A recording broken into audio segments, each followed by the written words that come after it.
recording on my end, and so just in case. And I'm recording it too. And Okay, cool. I had like a whole bunch of old coaching videos that I had saved on there, so I've deleted them. So hopefully it should be okay. Yeah.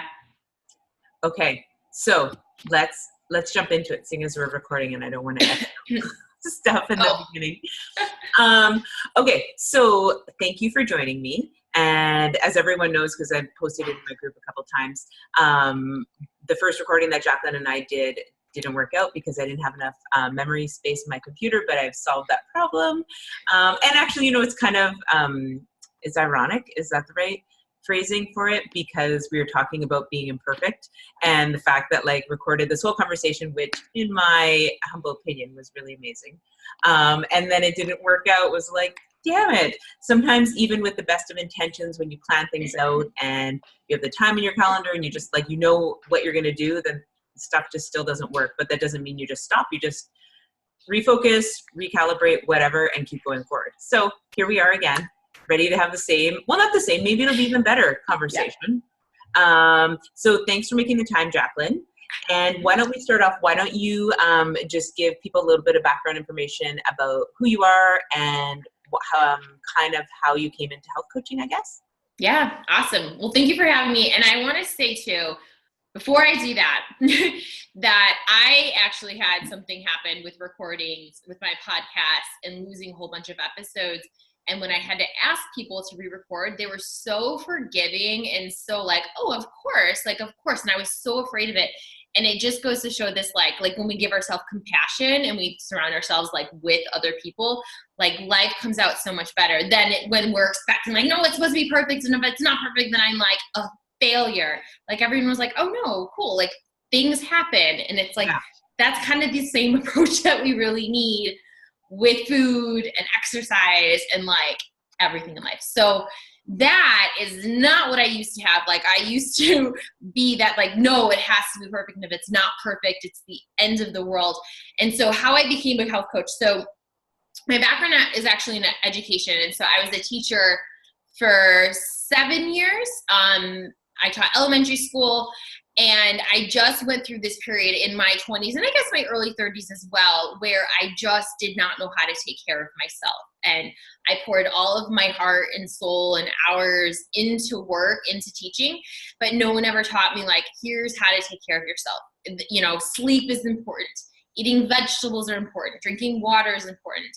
And when maybe self-care was presented to me, sometimes my principal would type it in a newsletter on Sunday, our Sunday newsletter, which I felt so much anxiety about reading, but it would be make sure you take care of yourself because we don't want you to miss school, because if you miss school, we have to get more subs, and then that takes money out of our budget. So this self-care piece was always, it was never actually, it was do this because if you don't do this, you're going to mess up everything else, not the take care of yourself because you as a human being, you are important.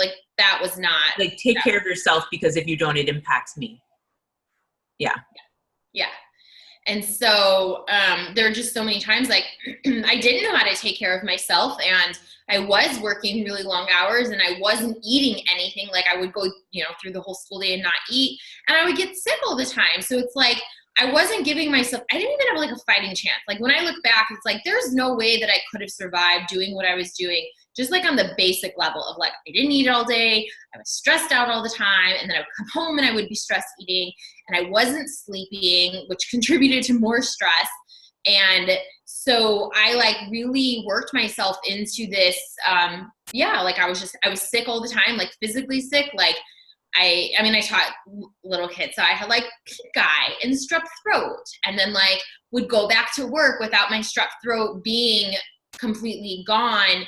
But had to be back because I was getting phone calls please come back to work, we need you here.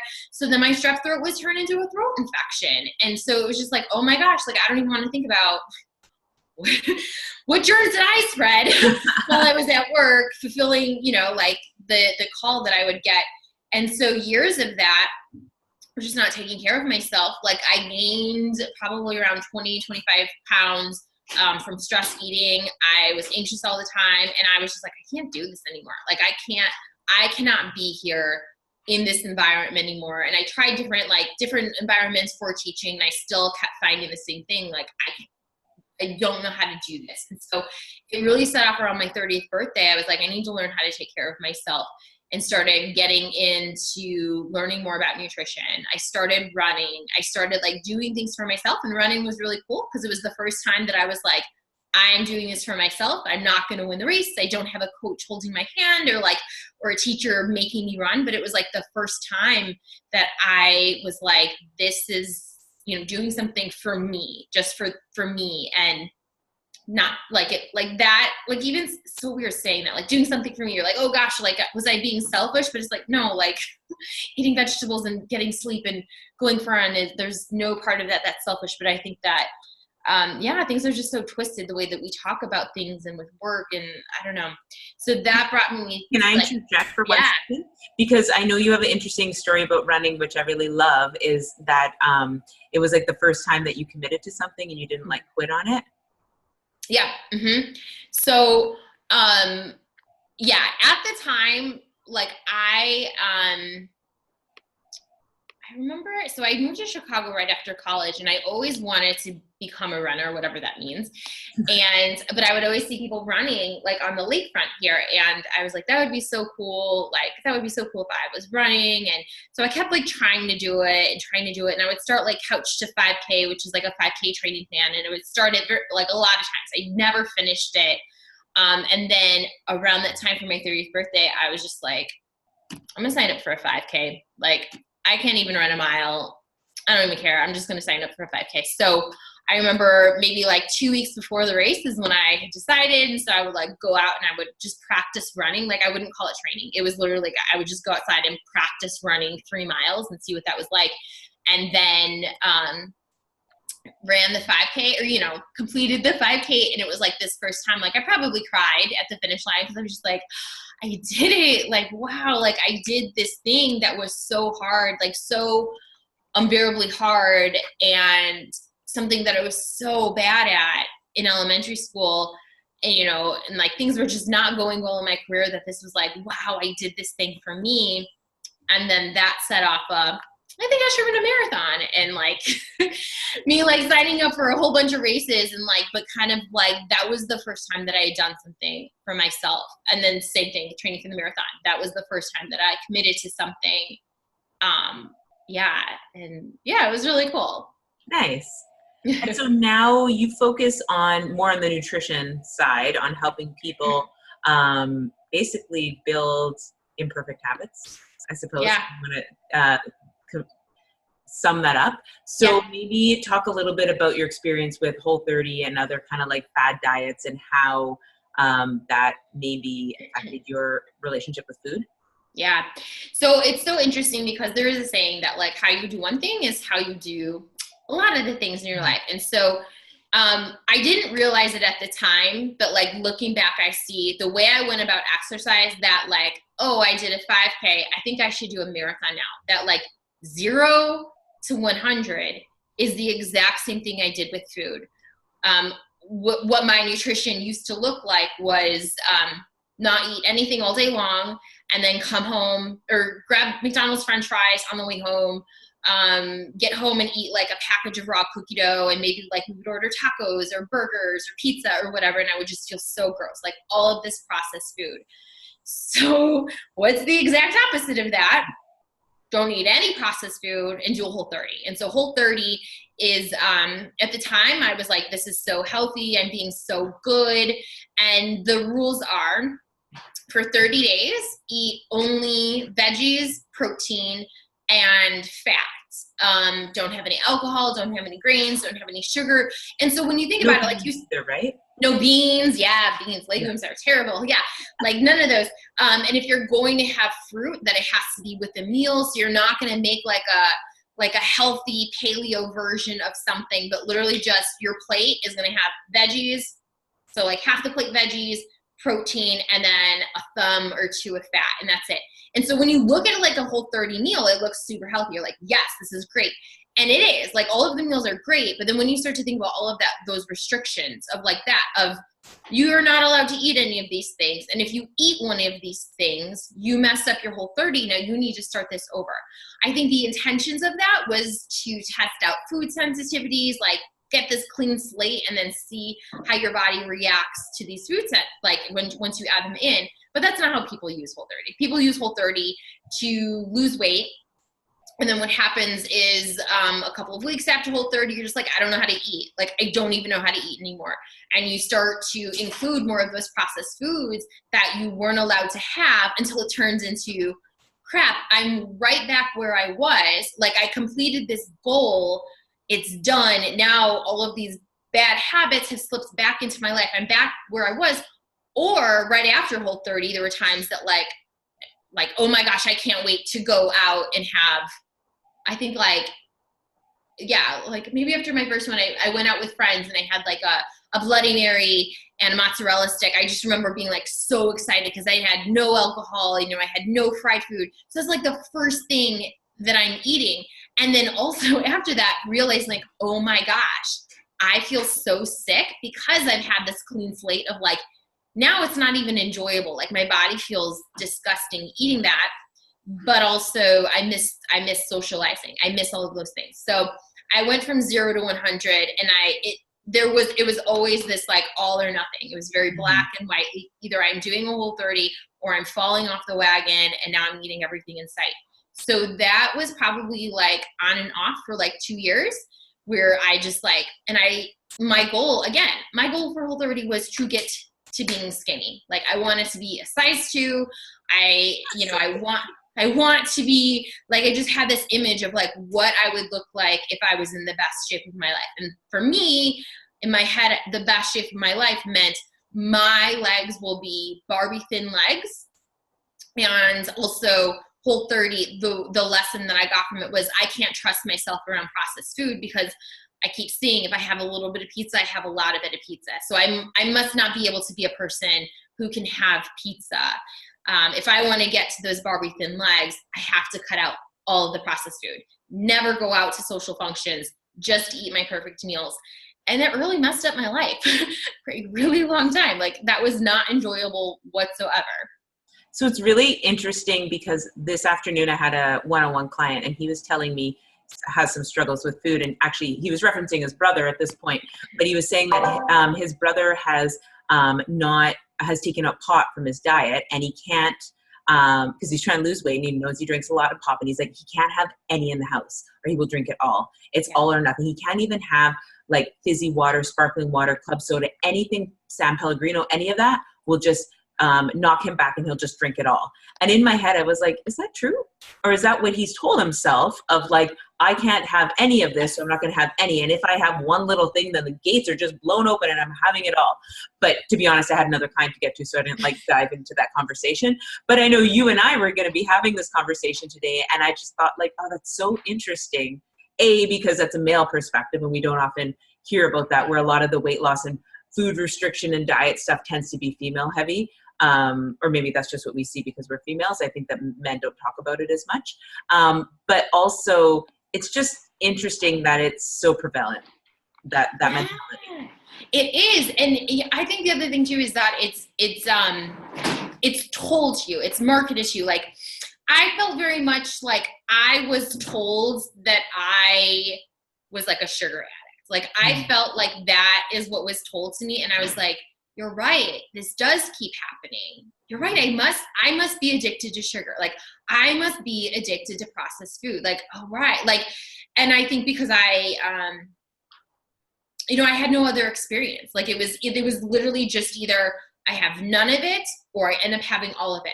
But no one ever explained to me like, hey, there's this place in the middle. And the reason you're not good at this place in the middle is because you have not practiced it. You have never practiced. What is it like to have a little bit of pop without having all of it? What is it like to have a little bit of pizza without having all of it? And, or if like people would say like, oh, just be moderate, everything in moderation. I was like, well, after that, like that doesn't work for me. But again, no one ever explicitly taught me how to do that. And so I started to approach it like, okay, after my last Whole30, I remember we ordered pizza. I remember, well, first of all, I was pissed off because I didn't lose any weight on my last Whole30.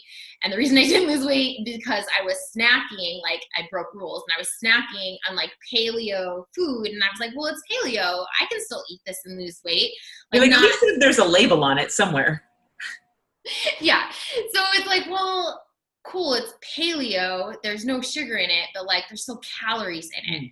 And so me constantly snacking, looking back, it's like, you were definitely missing something. Like you were feeling deprived of something that you kept snacking throughout the day. Like now I don't snack, I don't graze, but it was like I was missing something. Now I have that wisdom to look back, right? Like hindsight.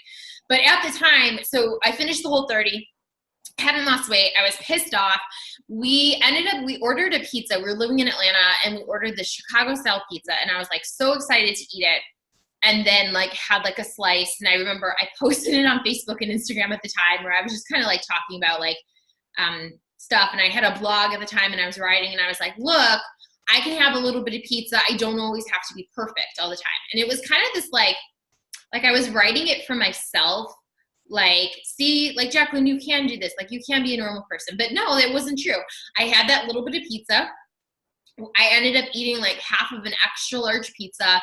We went to the grocery store and we got like chips and cookies and like all of this food. And then I had, I remember eating this chocolate cake and it was like a grocery store chocolate cake. It's not like from a bakery. It was like this, like, it wasn't even like made in the grocery store. It was like one of the ones they bring in and they pretend as if they baked it. It wasn't good. And I remember eating it and being like, this doesn't even taste good. Why am I eating this? And so that was like, right, like that's the Saturday and Sunday binge. Monday, I'm like, this is ridiculous. Like I need to figure something out because I can't keep doing this. I don't want to keep doing Whole30 where I'm only eating paleo, clean foods, but also this like binging on the weekend. Like I feel disgusting eating all of this processed food. Like there has to be something else. And so I remember I wrote like a blog. And then I was just like, you know, I keep telling myself that I'm a binge eater. Like I keep telling myself I'm addicted to what if I stop that? What if I'm not a binge eater? Like what if I stop reinforcing that idea? Kind of like that, like, no, if I have a little bit, what if I stop telling myself those things over and over and over again? And, you know, it's interesting because I had experience, I had evidence that I could change my identity from running because I had never been a runner before. But once I started telling myself, well, maybe, you know, you are running. Maybe you can do this. Maybe you can, you know, like, so I had some evidence that I could change who I was. And it was based on like, you can do hard things, Jaclyn, you can do this, you can do this. So I was like, okay, how do I take that and apply that to food? And so it was like, you know, I wrote like, what if I'm not a binge eater? If I'm not a binge eater, that means I can have processed food. That means I can have sugar. But how do I do that without it turning into this like disgusting weekend? So it really started with like, it was very methodical at the time.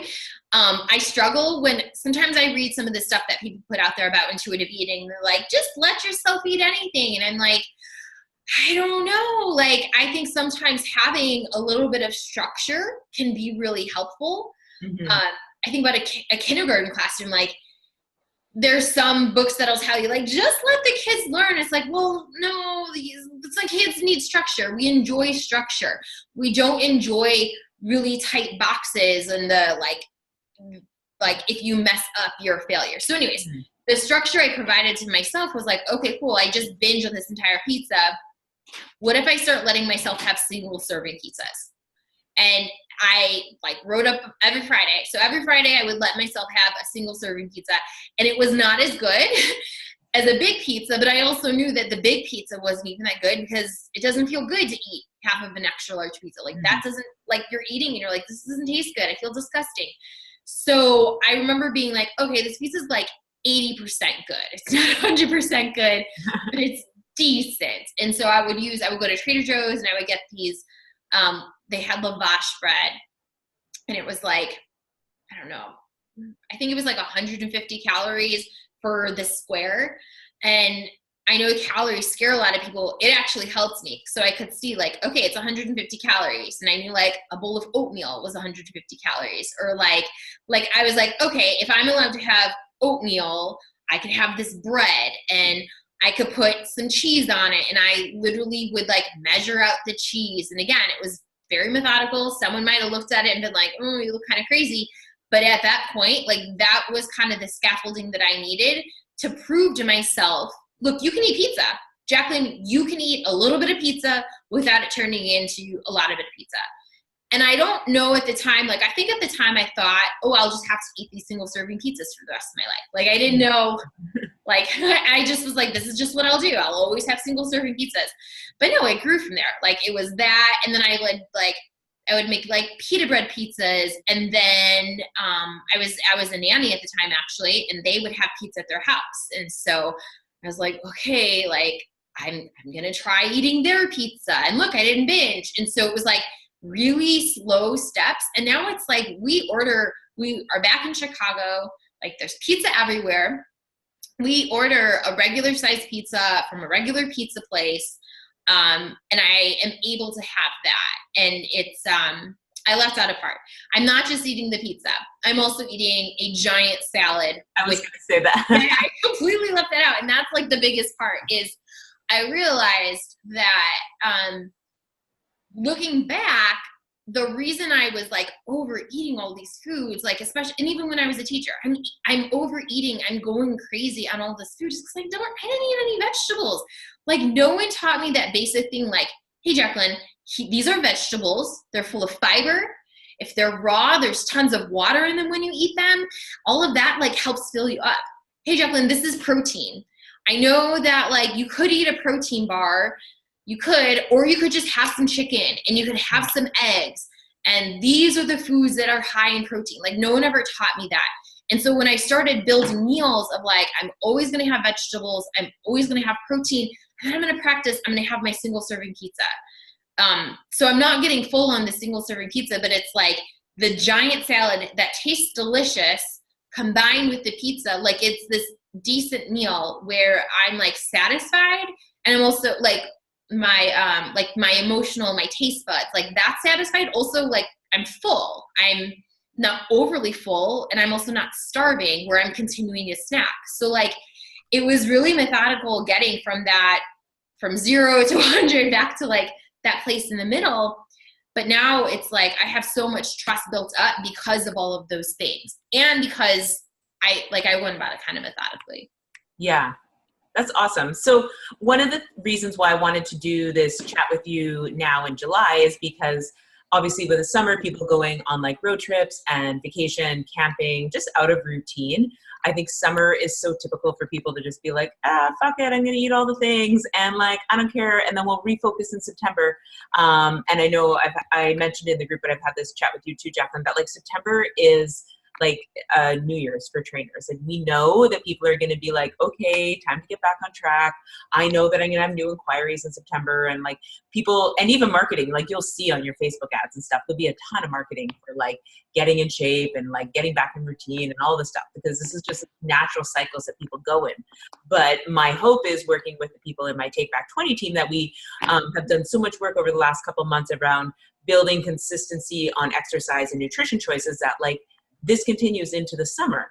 And so this kind of led perfectly into what you teach and coach around finding progress through imperfection and figuring out how to work that imperfection into your life. So I know the last time we chatted, you had a couple of different strategies that you were sharing.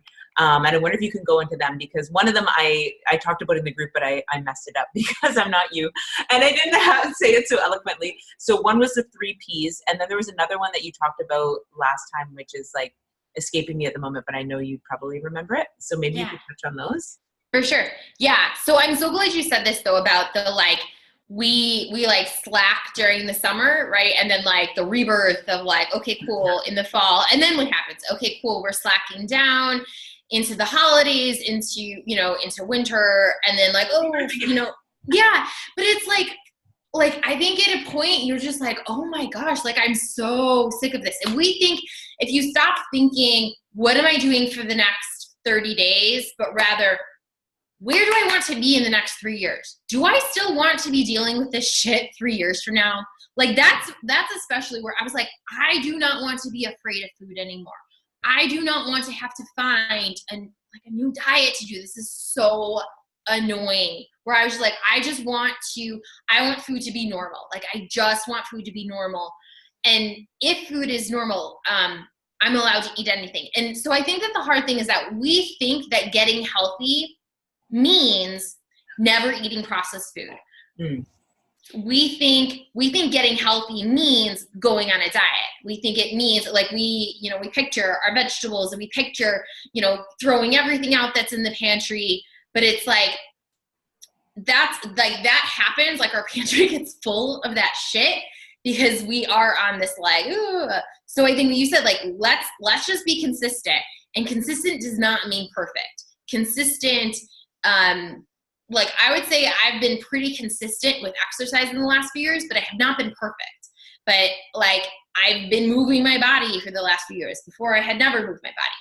So I like to think about with food, like, food just stays normal. Wherever you go, it just stays normal. That means you're allowed to have that margarita when you're on vacation. That also means you're also allowed to have margarita when you're at home, right? And so it's just like, I think about when I'm about to eat something, how do I want to feel at the end of this meal? How do I want to feel? Do I want to feel like shit? Or do I want to be like, cool, that was a great meal? And it's usually that one. Like, I want to be like, that was a great meal. Because when I think back to when I was eating packages of cookies, I was never like, that was a good decision. It was never, it was never an enjoyable experience. But like, if I'm going to get a margarita, I want it to be delicious. So I think about a couple things. So one, wherever you go, everywhere in life, I'm looking for plants. I'm looking preferably vegetables. That's not always possible when you're on a road trip, like if you need refrigeration, but preferably vegetables. So plants, so, carrots, salad, zucchini, whatever, or apples, bananas, those things, that don't need refrigeration. Again, that fiber is going to help you. It helps you go poop when you're on vacation. A very important thing. Very, very important. If, like, we were just in Mexico a couple weeks ago, and I knew, like, there's not going to be as many raw vegetables as I eat when I'm at home. So I made sure I brought my little powder, like my greens powder. It's like Amazing Grass. It's like $1 serving, or I get one from Target. But like, I'm always going to make sure that I have some plants in my day. Then I'm looking for protein. So these are 3 P's. So plants, protein. Again, with Mexico, there were some days that I did have a protein shake. Like, I just mixed my greens and my protein powder and water. It was not the most delicious thing, but it was kind of the thing that I was doing for myself. Or if we're going out to dinner or a meal, cool, I'm going to have the tortilla chips, but I'm going to make sure that whatever I'm eating, it's going to have protein on it. It's really hard to feel full if you're only eating processed food. It's like, that's why I was eating like everything in sight before. So I'm looking for plants, I'm looking for protein, and then I'm going to have a little bit of that processed food. That processed food helps me enjoy the meal there. And also, it really prevents me from binging later on. It prevents me, like, having a little bit of pizza prevents me from eating a giant pizza on day 31. I just have a little bit of pizza every day, or have a little bit of chocolate every day. So this 3 Ps, I've used this with travel extensively. We've been traveling so much in the last year. We left Atlanta in July of 2018, and we did a road trip through the South, so Southern United States. So we were in just like places where fried food was very abundant. And so I know when I go to a restaurant, they might not have the giant salads that I make at home. That might not be a really tasty entree. So how can I be creative with this? So a couple things. While we're on a road trip, like, you can stop at a grocery store and get like baby carrots and hummus. So I'm getting some plants in there. Or like a can of chickpeas, like I'm getting, some fiber from that and some protein from that as well. So I might make, like, maybe we make our lunch, but we'll go out for dinner. Or maybe when we go out for a meal, maybe we're going to get something. We're going to get the fried chicken, but my husband and I are going to split the giant salad, and we're going to eat the fried chicken. So we're getting our plants, and we're getting our protein in our process with the fried chicken. And we're getting to experience those different cultures, right? Because food isn't just fuel. Food isn't just like, let's eat healthy. It is like this cultural experience. And I would be so sad if I was traveling through the South and I didn't get to eat some of this amazing fried food. Like, I would be so sad. And so I used the 3Ps when we traveled there. We went to Thailand for 3 weeks for our honeymoon last November. Same thing. Like, you can feel it in your body when you haven't eaten vegetables. Like, you can feel it.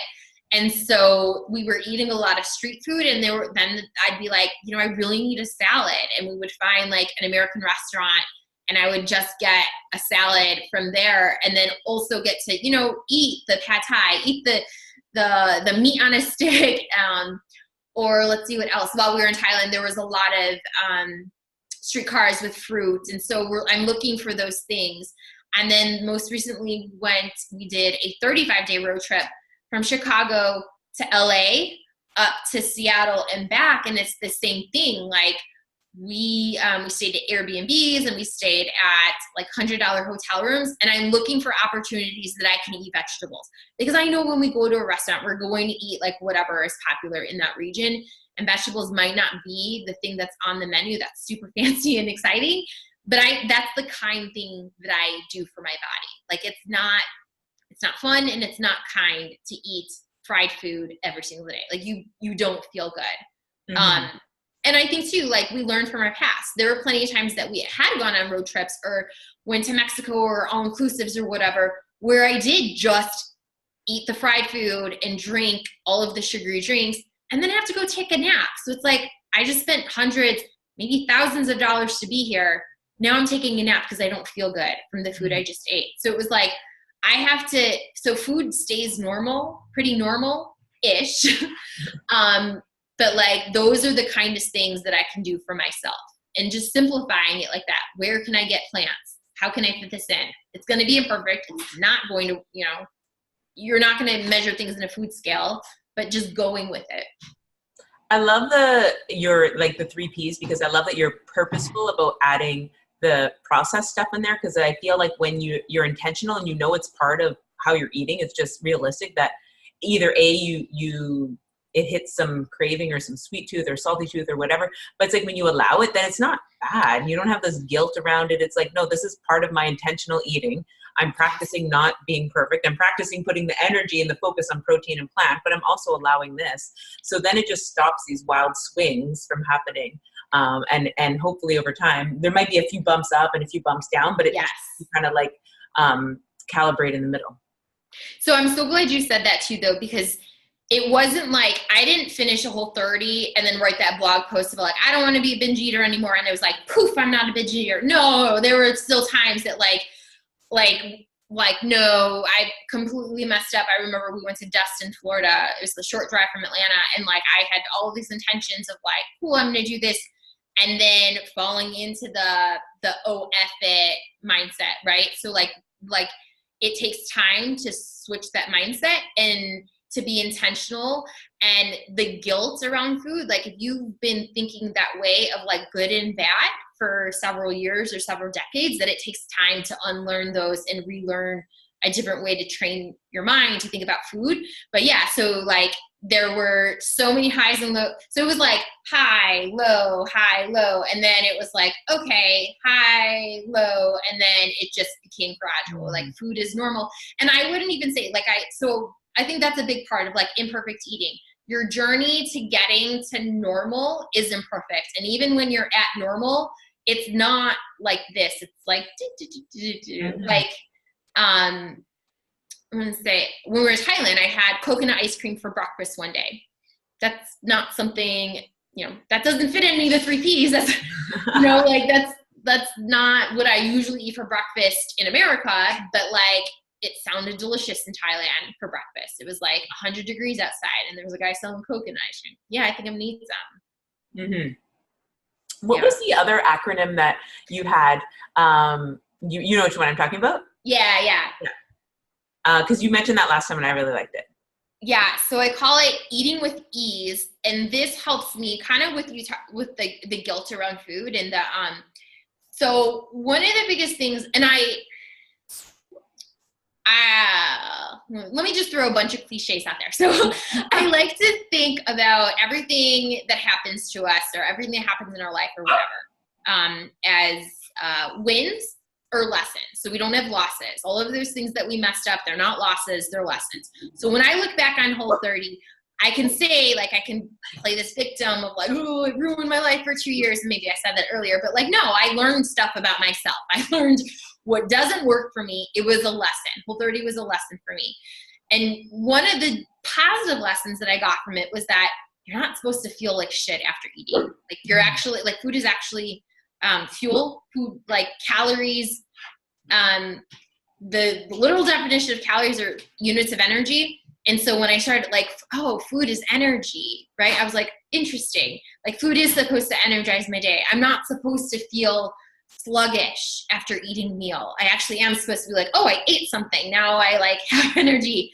Mm-hmm. So that was like a mindset shift around food. And so eating with ease is an acronym I use. So E, when you're eating something, you want it to be an experience. You want to experience whatever it is you're eating versus mindless. So, like, I can experience eating one cookie and have this amazing experience with it. I also can shove the cookie in my mouth and not taste anything and be like, now I need another cookie.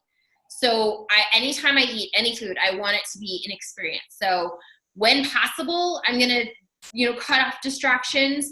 I'm not going to say that I'm perfect by that and with all the time, but like, ideally not distracted eating, experience the stuff that you're eating. The next one is add health instead of add stress. So EASE. A is for add health. So again, if I'm going to eat, I think about that as a couple ways. One, the actual, like, micronutrients that you're getting from food, the nutrients, the macronutrients, also just the social, like, food has a social component, a community, a cultural, a historical. So me going out to get drinks with a friend, the sugar and the alcohol in the drink might not be the healthiest on the nutrition label, but like me being able to socialize, that to me adds health. That adds health to my life. For so long, I isolated myself because I was afraid of going. The next one, so it's EAS. Now I'm like, what's my acronym? Oh no. Okay, well, you're going to think about it. I just want to pop in and comment on the add health piece because I think that's awesome. So Jaclyn mentioned macronutrients, which just to reiterate, if you don't know, that's the carbohydrate, protein, and fat. Those are the big three that make up any food. So thinking about if you have those three things represented in your meal, that's one way to add health. But I just love the component of maybe this meal or this outing, whatever, isn't adding like the nutritional health to you, but it's adding an important social piece. Maybe it's, although you shouldn't necessarily rely on food for stress release, certainly connecting with people is a form of stress release, and it is that community, that connection that's really important. And I think that looking at it from that lens also helps alleviate the guilt. So you're like, okay, I went out and had drinks and mozzarella sticks, and it's not like healthy food, they're bad foods, which hopefully, we can move past that. But like acknowledging that there is a health component to that, even if, as long as it's something you're not doing like 4 nights a week, allows you to just be like, no, that was important. I don't do that all the time. That was like, there was a purpose to that. And I was being mindful and, what was the first one? E, like enjoying the moment of it. Yeah. So there is value in that. Yeah, definitely. Because for so long I didn't. Like, I was like, no, it's not Whole30 approved. I can't do this. Yeah. Well, what's the point of being healthy? You can't go socialize. Like, you're just sitting in your home. Like, look, I'm so healthy, sitting in my corner of my cool, great. That's a fun life. Okay. So the next one, S, is satisfied. So leaving a meal and actually feeling satisfied versus searching. So that's like a couple things, like satisfied, like my cravings are satisfied. I'm actually full. And so when I look back at that time when I was constantly snacking after my Whole30 meals, it's like I wasn't satisfied. There was something missing, and then I would end up overeating paleo foods at times instead of, like, if I had probably just like added some pasta to the meal, it would have added that satisfaction component. And then the last one is energize. E for energize versus being in a food coma. I want to experience, add health, feel satisfied, and feel energized. And so I can go out with friends, get the mozzarella sticks and a drink And I can leave there being like, this was a great experience. I'm not in a food coma. This added help. Like I know what to do. And I probably wouldn't just get mozzarella sticks. I would probably get a salad with, protein or chicken with, or something, because I know I'm not going to get full of mozzarella sticks. I know like cheese and breading, like I'm probably not going to get full. And if it's after work, I want to do something for myself. I want to get full. So like, but like approaching it like that has just helped me. I don't binge. I don't count calories. I don't use a food scale. There's no foods that are off limits. I don't feel like shit after eating. And like, I know I can go anywhere in the world and I can go to my parents' house and not feel nervous. Like that was a big thing. I used to feel so nervous. I just used to feel so nervous about everywhere I went in life. And now it's like, I don't even have to think about it. It's become so automatic of just like, I'll just do the best I can. And whatever that looks like, great, moving on with life. Yeah, I think that the last one around feeling energized is important. All the pieces are important, but for me, I think about like when I'm done a meal, not that I would necessarily go exercise because that might be a little bit intense if you just had dinner, but like you should be able to go for a walk. And if you feel too lethargic, like you need to sit down, you need to digest, watch Netflix, or you've had too much alcohol, so you feel kind of like, I don't want to go out and do anything. That's maybe a sign that like you overdid it on the food or the alcohol front. But if you could like finish your meal and be like, yeah, let's go for a walk, or, then that's a good sign that like you ate enough, and a walk will help you digest too. But if you feel the need to like sit down and like put your stretch pants on, maybe next time you can practice eating just a little bit less. Yeah. Yeah. And I think that too, like using the things that happen are like to teach us something instead of using it to demonize, like, oh, you're an F up, like you can't do anything right, but just like, oh, I don't feel so. And that was another thing too, when we were in Thailand, I remember, I think we were walking for a really long time and we sat down in a shopping mall. Have you ever been to Thailand? Their shopping malls are ridiculous. Yeah, they're weird. There's like so many restaurants, and we ended up eating Korean food in this shopping mall in Thailand. I know. But like, I think I hadn't eaten anything. I arrived to the meal, was like so excited, ate it so fast. And then, oh my gosh, I'm so tired. I ate so much rice. So then it was like, oh, okay, cool. You need to slow down next time you're eating. Like that was literally it. There was no keep going. You feel like crap, one tire slash all three of them. It was just, I don't feel so good. I think I'm going to drink some water and go for a walk because this doesn't feel good. Yeah. So, okay, to sum up your tips, your approach, your strategy, the eating with ease is, let me see if I can remember it. Oh, shoot. Now I'm on the spot. The first one, E, was on it should be an experience. Yeah. A is that you should add health to it. Yes. S is that you're satisfied. And then E is that you're energized. You got it. Better than me. Yeah. And then the 3 P's are plant, protein, and processed. So those are, and then the third piece, I guess, is practicing being imperfect and being okay with the ups and the downs, knowing that if you practice enough, these ups and downs are going to slow into small waves, into small ripples. I'm still doing this because I, like the other day I was talking to a friend and I like bought a bag of, what is it? That Chicago mix, that like sweet and salty popcorn. I was like, I'll just have a little bit. And then like 40 minutes later, I was like, nah, I ate the whole bag. Mm-hmm. Yeah. And I'm like, I don't normally do that. Why did I do that? And it's like you said, it's an opportunity to learn and be like, okay, that I wasn't paying attention. I was like eating it while I was on the computer, while I was doing other things. Like I wasn't being focused on what I was doing. I wasn't in the experience. I was just like shoveling it in. And then all of a sudden you're reaching for the bottom of the bag and you're like, okay, I see where I went wrong here. I see where I can make a different decision next time. So is there any other strategies or tips or tools or anything that you would suggest for people over the summer? Did I catch them all in that? Those are the big ones. And I think what you said too about the practice, that like just instead of thinking, well, a couple things, like think like, where do I want to be with food a year from now? So it's like July, where do you want to be with food in July 2020, right? And so if you don't want to, and I think that counting macros is the tool, counting calories can be a tool, but it's like a year from now, do you want to be doing that? Where do you how do you see yourself with food a year from now? And then thinking about the summer is actually something that you're going to need to practice. Going on vacation is something you're going to need to practice. Like, unless you picture this life where you're literally just going to sit in your house and never do anything fun, where you can't control every variable, these are things that you have to practice. So like, instead of saying like, F it, it's summer, being like, oh, it's summer, I want to do this thing for myself because I don't want to, be searching for a new diet next year. I want things, I need that practice. And I think too, just like knowing like, yeah, it's going to take a couple months of practice. Several months, like the rest of your life, to practice these things, like yoga. In yoga, they call it like practicing yoga, right? Never so like, stops, right? Yeah, you get stronger, right? Like you get stronger. Things are more automatic. Things that you refine it. Yeah. So that, but just approaching it like that instead. Mm-hmm. Yeah, and I think like for my Take Back 20 team anyway, like, we've been practicing and working on things since December, January. So it's just like, just because it's July doesn't mean that like, okay, bye, see ya.